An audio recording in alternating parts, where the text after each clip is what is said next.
Ladies and gentlemen, welcome to the YouTube channel grecochess, where we discuss the various aspects of the games of chess.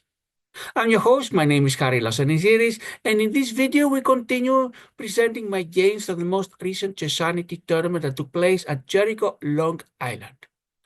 In the previous video, I started with the win, and now it's time for round number 2. But before we show the actual game, let me first share the screen to see the announcement of the tournament.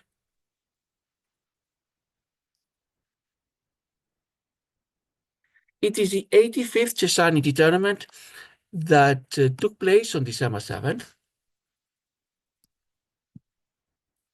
The location was Jericho, state of New York, that is in Long Island. For 5 sections, the under 2000 where I participated, under 1200, under 800, under 400, and the development which was unrated. You can see here the photos of the location. This is the actual playing hall. You see the organizers have set the boards and the pieces and the clocks, everything correctly in advance. So thank you very much, organizers. This made the life of the players so much easier. We don't have to worry about these things. The rest area next door where players between rounds or spectators or friends and parents of the players can come and have some nice time. And the trophies, unfortunately, only for the lowest categories. Round number 2, my opponent, his name is Harvey Ye, and his regular rating is 1138. Compare this with mine, that my rating is 1556, so clearly I was the favorite. But let's see what actually happened in the game. We're going now to the chessboard of the online platform chess.com. And it's going to work as follows, as it usually works. From the score sheet, I'm going to copy the moves to the chessboard. And on the left, you're going to see the position after every move. On the right, the analysis. Computer will tell us what it thinks. If it shows a positive number, white is doing better. Negative means that black is doing better. It will show which move would have been the best and what are the 5-10 options for the player whose turn is to come. I have the white pieces and I start with the king's pawn. Pawn goes to e4, king's pawn opening, and Harvey, my opponent, replies the pawn to e6. The French defense, as you see here. The second moves are the standard moves for the French opening, pawn to d4 and pawn to d5. And the third, here I have quite a few options. I can send my knight to c3, to d2. I can push the pawn to e5, the advanced variation. I can exchange on d5, take the pawn. This is the exchange variation, but instead I show something a little bit less usual. I prefer the bishop goes to d3. This is called the Schlechter variation. And Harvey replies by sending his pawn to c5. Until now, we've been following opening theory. That's why you see all the moves are book moves. This means that these positions are well known, have been analyzed extensively in opening theory. My next move, the whole game is at this point, is the control of the square d4. And to expand my control, I send my pawn to c3. In accuracy as a computer, it would rather have me start taking on d5. Harvey continues pressing on d4 by sending his knight to c6. The computer for many moves would rather have the two of us start taking pawns. But many times, if there is an exchange to take place, it's better if you let your opponent do it. My knight goes to f3. And again, control of d4 square, and Harvey places his queen on b6. Inaccuracy is a computer, but this move serves a double purpose. First of all, it continues press on d4, and second, it attacks my pawn at b2. If my bishop from c1 leaves its place, if I want to develop this bishop, then I lose the c2 pawn, I lose the b2 pawn. My rook on a1 is under attack, and if I want to save it by moving the knight from b1 anywhere else, then the c3 pawn will also be lost, and I'm already 2 pawns down. We completed now the first 5 moves. I have an advantage of 0.86, mostly because they started first, and a little bit because of the latest move that chess.com thinks it is an inaccuracy. We continue. Move number 6, king side castling. For me, continue my development. Computer would rather have me that takes a pawn on d5. And Harvey wants to have a fianchetto and moves his pawn to g6. Mistakes as a computer. My rook goes to e1. Now my hope is if I take the pawn on d5, then the pawn on e6 is pinned. If I could play a second move in a row and I win a pawn. And Harvey prefers to develop his bishop, sending to g7 to fianchetto it and control the long diagonal from a1 to h8. But this is a big mistake because already from move number 8, I have an extra pawn. Because I take on d5 and Harvey cannot take back because of that pin, because my rook is facing his king. Instead, he places his knight on e7. Now, if I do nothing, he'll take back the pawn on d5, so I want to continue. I want to keep the advantage of the one pawn and see how far it can lead us. It can lead me all the way to the ending. That would be wonderful. So I take on e6. Harvey takes back on e6. And I want to continue being a pawn ahead, so I take on c5, and Harvey takes back with a queen on c5. And I'm a pawn ahead, and in addition, by moving the queen to c5, I don't have to worry about my b2 pawn. So I can develop my bishop to e3 and attack the queen. But before we go there, we completed the first 10 moves, and with the extra pawn, I have an advantage of 3.30. It is quite important, but the question is how to complete, how to continue and win the game, because one extra pawn doesn't mean too much. All it takes is one tactical combination, and Harvey can take either my pawn or even more material back. And even if I go to the ending with one extra pawn, it's not always obvious how to convert, but I have the extra pawn that will be a pawn behind. Continue now attacking the queen by bishop goes to e3 and also developing the bishop. And Harvey sends his queen back to c7. The bishop goes to d4. I want to get rid of this fianchetto bishop, but there is a problem that if Harvey exchanges, then my pawn on d4 is going to be weak.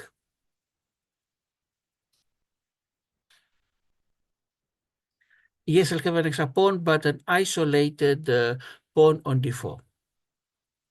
But in either way or other, I didn't have to face this issue because Harvey prefers to send his knight to f6. Computer thinks it is the best. Well, at least it's develop a piece. My pawn goes to h3. I don't want a knight to coming to g4 or the bishop to g4 and pinning my knight. Mistake thinks the computer, so my huge advantage is cut to less than a half. Computer would rather have my knight going to g5. Kingside castling for Harvey. My queen goes to e2. And look, what I was hoping is knight to g5, and perhaps I can win a second pawn, but Harvey places his rook on e8, face opposite my queen. My knight to d2, also developing my knight now. And Harvey sends his knight to f5 to attack my bishop on d4. If he can exchange, I'll have a weak pawn on d4, and his bishop on g7 will be very powerful. Still, he'll be a pawn down, but things will be better for him. And that's why I'm not going to allow it. My bishop is going to e5, saving my bishop, having more cover between the rook and my queen, and also attacking Harvey's queen. And he's going to save his queen, sending it to e7. And now we have a game, in fact, we already had it, a game about the control of the open e file. It's open because no pawns are there. who can take advantage of the e file. We both have one queen and one rook on the e file.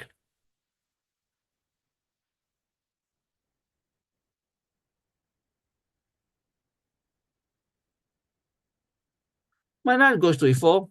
I want as many exchanges as possible since I'm a pawn ahead.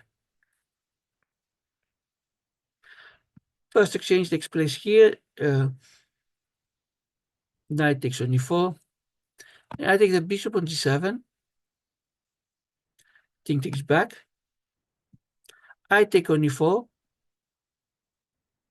And at this point, we exchange quite a few pieces. I think 2 pieces each of us, which brings me nearer to the ending with an extra pawn. That's what I want. Will it happen? Let's give a look. And now Harvey, if Harvey does nothing, I take, and either he'll have to double up pawns, he takes back the bishops. I even win a rook after the exchanges. Knight goes to d6. My bishop goes to d3 back. Rook goes to d8 for Harvey. He's hoping if enough exchanges are done and my queen is not on e2 and the knight is not on d6, he can attack my bishop on d3.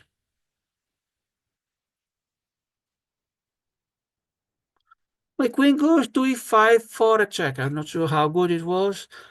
Computer thinks good, but mostly I did it because I wanted more control of the center, my queen in the center, and didn't think of anything better. And this is a move that at the very minimum is not going to harm me. Queen to f6 for Harvey. We completed the first 20 moves. My advantage is not so big any longer. It is 1.41, but I continue having the extra pawn. That's wonderful. And I want to exchange the queens. I have the advantage of one pawn, want to keep it.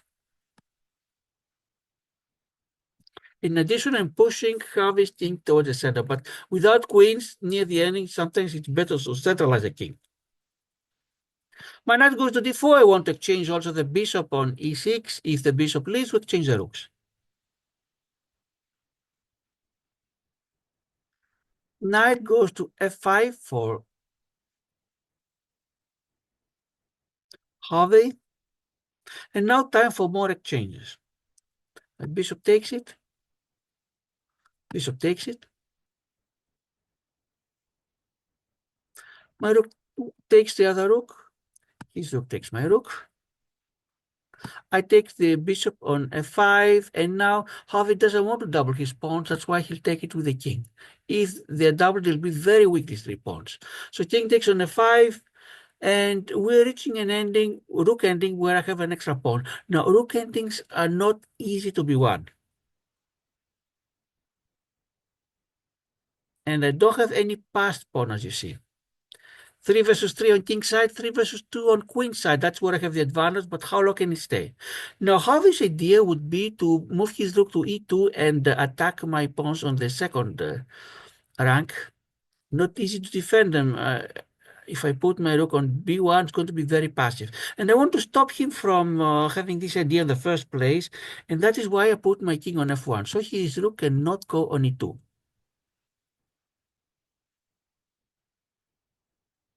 He places his rook on e6. What I was afraid is he would go to d8, and if I put my king on e1 for the same reason, he could check and go back and forth and take a draw. But instead he puts his rook on e6. Best says the computer. I put my rook on d1. If Harvey controls the open e file, I control the open d file. His rook goes on b6 and attacks my pawn on b2. I was expecting it. My pawn goes to b3. It might remind of the previous game, but here there's a little difference. I'm not going to keep my pawn on c3. Currently, at this moment, it is a weak one. It's not weak one. It's not isolated because it has next to that the pawn on b3. In the previous games, pawns were on b4 and d4, and that's what made c3 very weak. King goes to e6 for Harvey. My pawn goes to c4. So I have a chain of pawns a2, b3, and c4. So if I can keep my a2 pawn safe, the pawns at b3 and c4 should be safe. Harvey attacks the a2 pawn with rook to a6, and I defend it with my rook. Means the computer would rather have the exchange because if we exchange, although I have a pawn extra, harvesting is more advanced. I'm going to send my rook to d2. I'm not going to push my pawn to a3 because then the b3 pawn becomes weak. And Harvey places his rook on d6. And my question is exchange or not exchange. If we change go to an ending without rooks and an extra pawn, but Harvey's king might be able to go all the way, take the pawn on a3, then b4, then c5, and instead of being a pawn down, I could be, instead of being a pawn up, having an extra pawn, I could be down very much. So you see that one has to be very, very careful of how to deal. Of course, if I move my rook to another file, I concede the open d file, and that's why I decide to place my king on e2. Now, Harvey has the option to exchange, but then my king is near the a2, so I don't have to worry about the previous possibility, because before my king was far away on f1, and I counted, I didn't think I have enough time to protect my a2 pawn.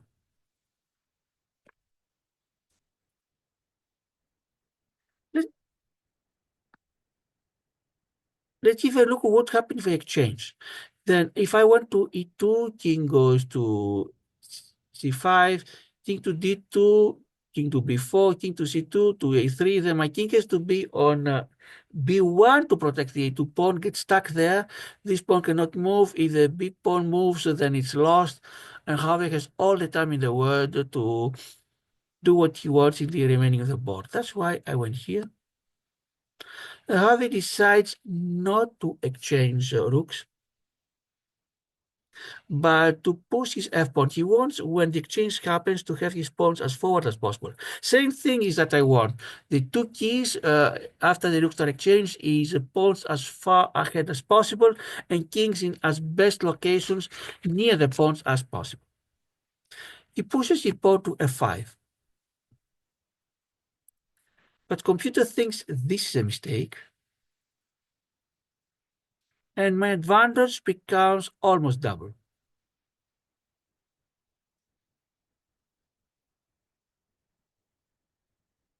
And now I felt safe to exchange the kings because my king was uh, quite near, and I didn't have to worry about the story of the king going to a2. We exchange the kings.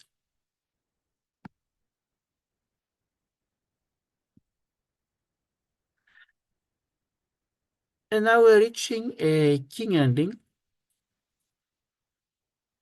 where I have an extra pawn. If his king decides to go to a2, he doesn't have enough time because my king will go near the b2 square and protect it. Let's see what would happen. King goes to d3. And if his king went to c5, I would go to c3 and I block him. So Harvey sees that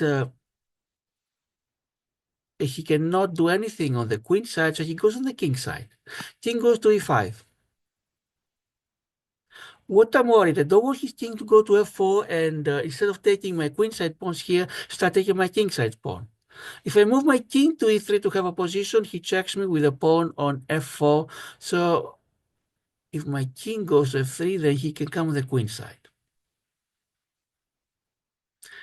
If my king goes here back, then he has huge control of the kingside area. And that's why I'm blocking him by moving my pawn to g3. Even though the computer thinks that was not the best move. But I still was very much concerned of what Harvey could do. I knew the game was not over.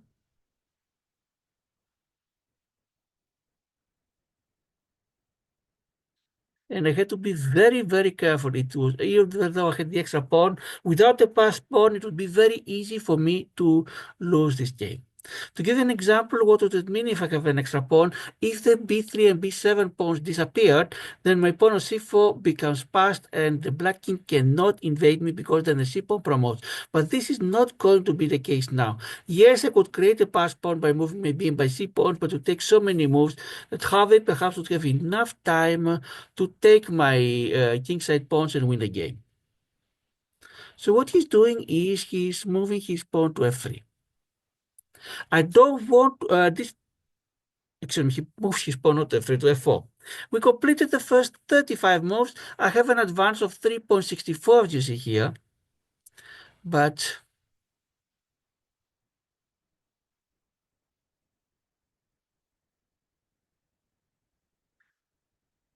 it is not so simple. Meaning, if we change pawns, then first of all, I have two very weak isolated pawns on f2, h3, and Harvey can easily win my kingside pawns. Now, whether his kingside could promote or I would be first to create a pass pawn and open on the queen's file, well, once again, I was using much more time than my opponent, so I didn't have time to calculate everything. Instead, I decided not to gamble. So instead of exchanging, I moved my pawn to g4, and Harvey moves his pawn to f3. Next move, I go to e3 to both to have the opposition. What is opposition? It is when two kings face each other, so whoever has played and is not the time to play has the opposition. The other player loses the opposition they have to play, meaning if they move the king, has to go away from the action.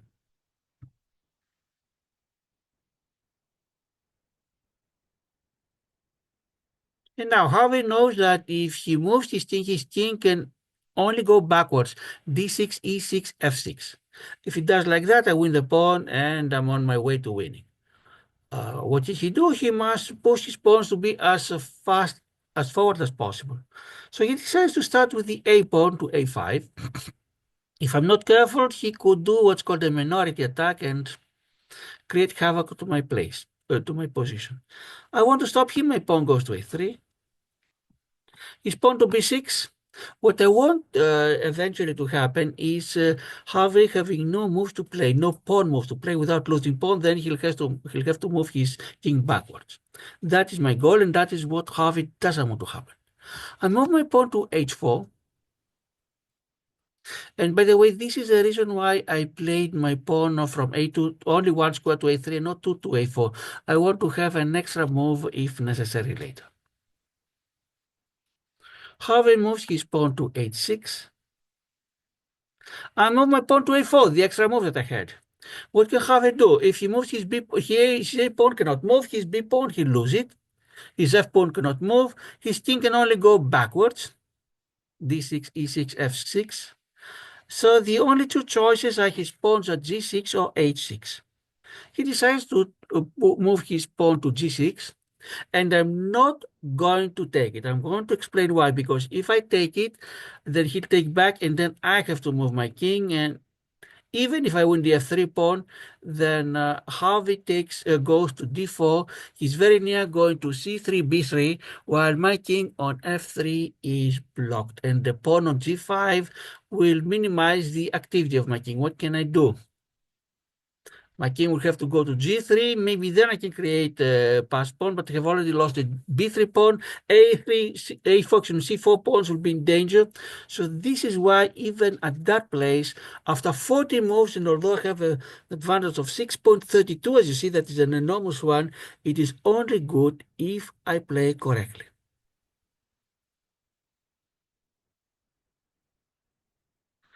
The computer thinks it's better if I take the pawn. You see here what it says.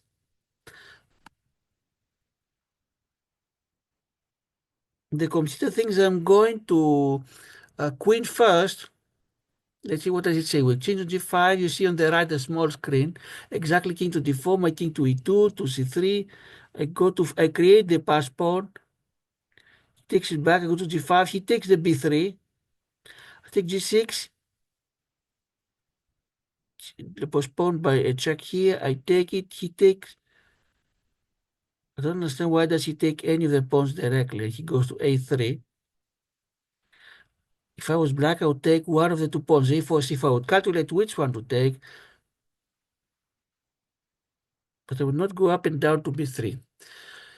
So really, I believe that, yes, the G pawn is going to promote first, but I didn't have the time to do all these calculations. My time was becoming very, very low. My opponent had about 20 minutes.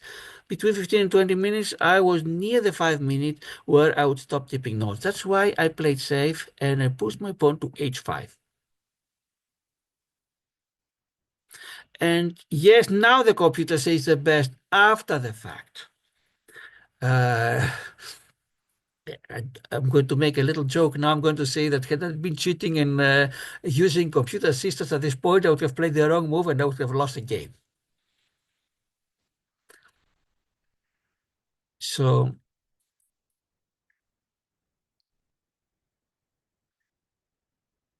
there are cases where it's better to use your brain than rely on what the computer would tell you.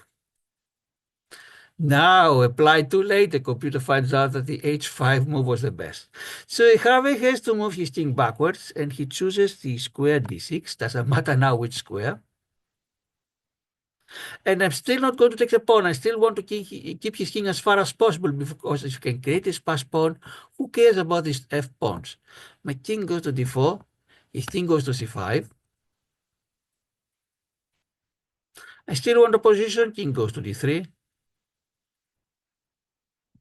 king goes to c5, and my king goes to c3. Now I have a position, his king goes to c6.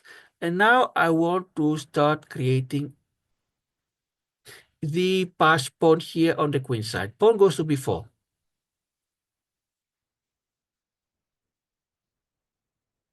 He places his king on d6. We completed the first 45 moves, and my advantage now is enormous, 17.3. And this move was not good because now we're going to exchange. My king goes to d4, and I have the opposition. What does this mean?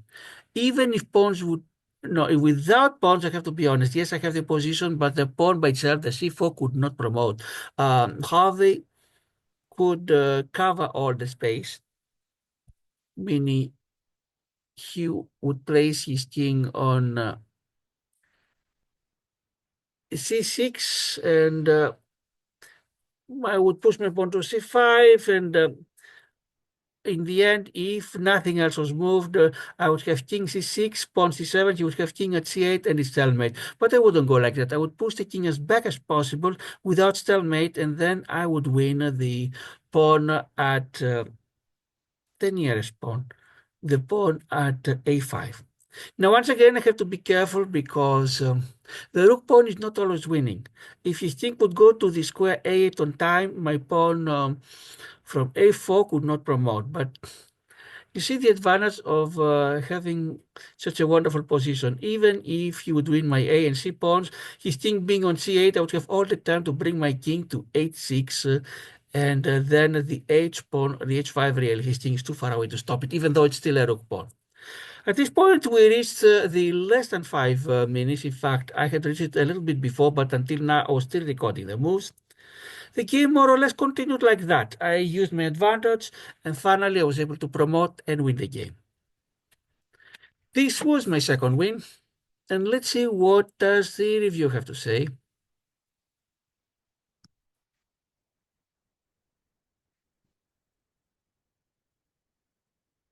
It says that my percentage was 87.9, while Harvey's 80.1. Yeah, I had so many inaccuracies during the game, but now it says that my rating would have been 2350, while Harvey's 2000. Chess.com, thanks for the flattery. I don't need it. Let's see the various categories now. No brilliant, no great moves. 20 best for me, 13 for Harvey. 12 excellent for me, 13 for Harvey. Good, 6 for me, 9 for Harvey. 3 book moves each of us. Inaccuracies, 2 each of us. Mistakes, 4 for me, 5 for Harvey, and 1 miss for Harvey. That's what it says now. So he started with 2 wins, and in the third round, there were 3 players with 2 wins. And as fate had it, the other 2 players would face each other for the title. And I was a little bit fortunate. I would play with a player with only 1 win. So it was up to me to at least tie for players. But we'll see in the next video what happened in round number 3. For now, we'll continue with the online tournaments that I've been covering. And first of all, the one that I managed, the one that I organized, the grecochess. Let's see what's happening.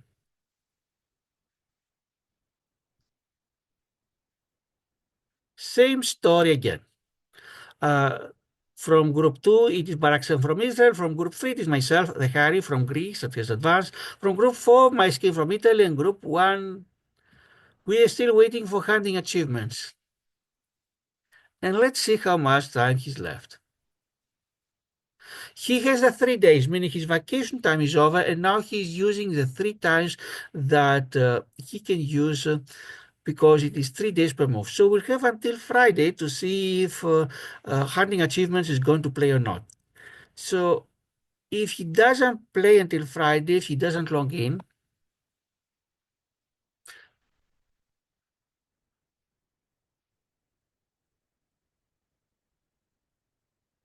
because his last online time that he logged online was October 20th. Then clearly the first round is over. That is for this tournament. But for what the other tournament where my Italian subscriber has organized, and we are also covering, let's see what's happening there.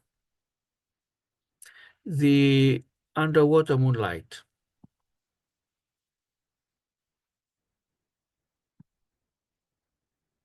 The underwater moonlight, the 9 moons tournament with 81 players in 9 groups of 9. We're near the end of the first round. 59 games remain. More and more groups have the results decided. Group 1, Lotus Sanchez from Japan and Oli Kimbo from Australia have already advanced. In the third place is going to be between Marco 1409 from Germany and Canon 1972 from the United States. Everything depending on how Canon 1972 will do his last 3 games. Group 2, Spider 99 from Egypt has advanced, and the other 2 spots are for grabs, especially when Abdul Basit Kwarizada from Afghanistan, he still has a lot of games to play. Group 3, the first 2 spots, Maxim Govorukha, the participant in my tournament, he has 12 wins in 12 games, one of the 2 perfect players. Has already advanced, so has VN Karvanans from Malaysia, both tied with 12 points. The third place is going to be between 3 players that have 10 points.